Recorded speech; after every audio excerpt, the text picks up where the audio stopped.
Melalui berita pertama pemirsa, seluruh kepala sekolah tingkat SMP baik negeri maupun swasta mengikuti sosialisasi penerimaan peserta didik baru agar bersih dari KKN.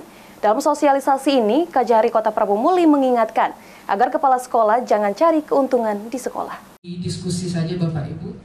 Dinas Pendidikan dan Kebudayaan Kota Prabu Muli mensosialisasikan kepada seluruh kepala sekolah tingkat SMP baik sekolah negeri maupun swasta dalam penerimaan peserta didik baru atau PPDB agar bersih dari KKN.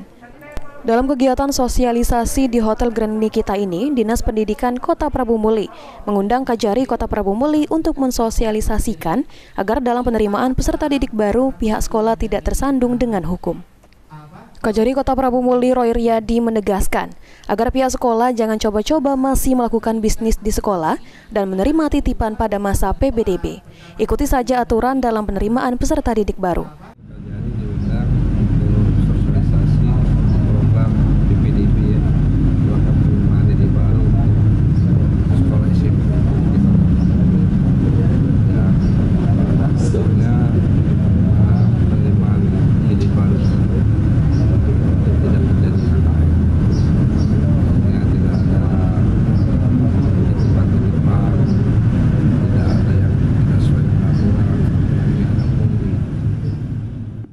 Berdasarkan laporan tahunan pada tahun 2023, sektor pendidikan masuk dalam 10 besar yang melakukan tindak pidana korupsi.